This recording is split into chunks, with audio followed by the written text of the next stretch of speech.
Hi everyone, how are you all doing? My name is Emmanuel and I'm here to give my presentation as a plane crash survivor and the lesson that it taught me in my life. Last year, I went back to Nigeria to spend time with my 2-year-old daughter, my wife, my parents, and my twin brother because it's been a while I saw them, right? I went back during the holiday season to spend some time with them, right? But before then, I have to start arranging for my travel. It was not easy as an African person, as a Nigerian, as an African guy. It's in our culture. Whenever you travel or maybe you went for a trip and you decide to go back to spend time with your lovely ones, it's in our culture for you to buy a gift. I bought a lot of gifts for my 2-year-old daughter. I bought chocolates, I bought teddy bear, I bought jewelry, clothes, and all that for my parents, right? I was excited, and they were also excited that they're going to see me, right? I was so happy because I was going back to spend some time. I never knew I'm going to, be experiencing this kind of traumatic story, as a plane crash survivor, which happened last year. So I booked my tickets, I booked my flight from Toronto Pearson to Nigeria. All right. On that day, I have to be in an airport 3 hours before the body starts, right? I went to the airport around 7:45. I was boarded, I was checked in, everything was complete. My passport was valid, my luggages was okay. I was excited. And I remembered, you know, speaking with my wife that I've already boarded the flight. She was happy. I also talked to my 2-year-old daughter. She was so happy as well.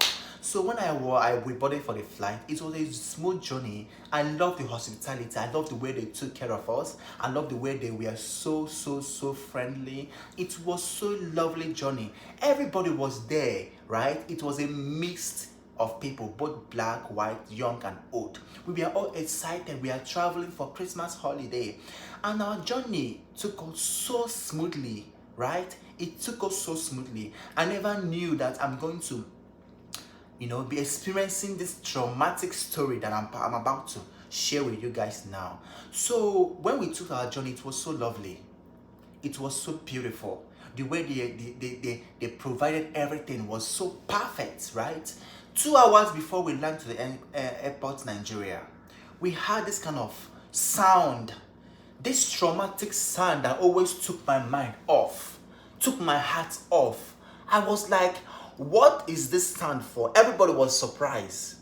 Even the young, even the old, even the kids that were sleeping, they even woke up and start crying because the sound came up unexpectedly, right?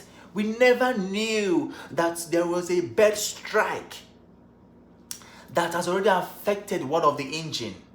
We don't even know what is happening. It's later on that the message was coming. Now the pilot sent an emergency message to the passengers telling us that there is a bird strike and the plane right now is only operating with one engine. You can imagine that. Oh my God. Everybody was crying. I was crying. At that moment in time, I was reflecting on myself. Life was showing me death or life. Life was reflecting. I was just imagining myself, am I going to burn in this plane? Like, what is about to happen? That is what I was thinking. At that period, life was teaching me that, in any situation you find yourself, you don't have to react immediately.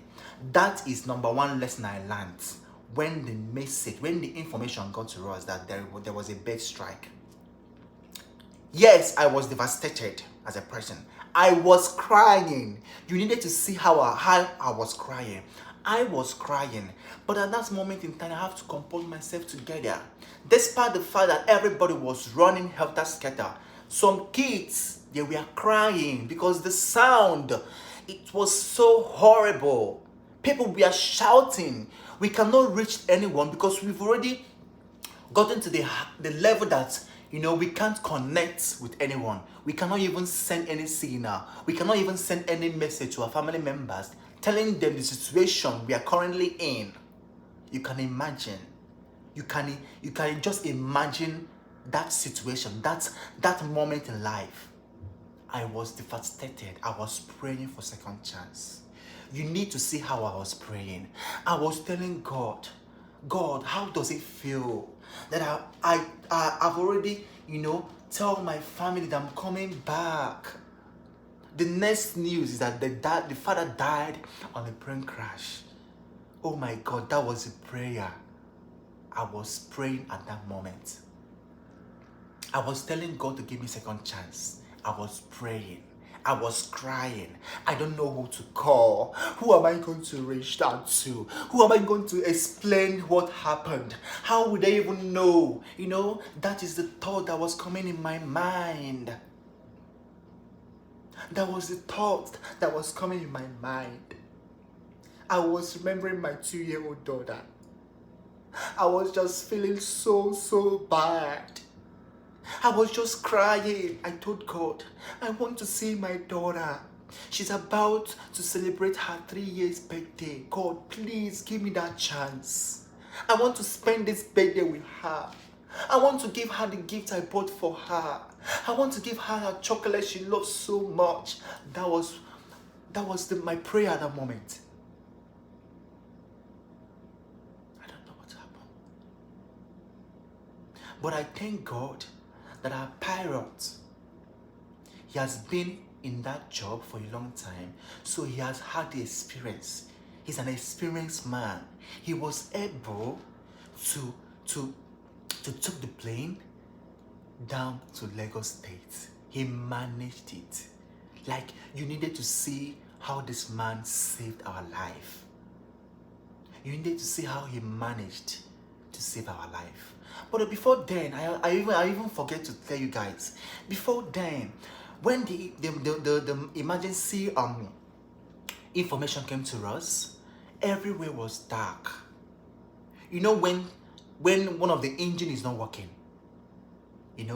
plane was not even flying the way it's supposed to fly.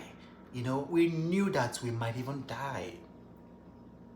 We knew that we might even die. Because we understand that the situation has changed. Everything stopped working. Even the lights stopped working. Smoke. We cannot even breathe. They started sharing nose masks, sharing protective equipment for our safety. But I give God the glory that we survived it. But before we landed in Lagos State, signals have already sent to them that Flight 3111 is an emergency and it's about to crash. But we thank God that we landed. It was a miracle. Everybody survived it. Everybody survived it. Even the kids, even the flight attendants, we are all alive. I want to thank God for giving me today. What are these lessons? What are the lessons that this thing taught me? First, number one lesson I learned is whenever I find myself in that kind of situation, I know it might not be easy, but I have to comport myself. You have to put yourself together. Life is a challenge. Life comes with many dimensions. You don't expect life to be easy, right? You don't expect life to be easy. I was devastated at that moment, but I held myself. I comported myself. That was the number one lesson I learned. Number two lesson that it taught me: before anything happens in this life, make sure that you give information. Tell your parents, tell your loved ones your whereabouts. Tell them the flight. Tell them the name of the flight that you're about to board.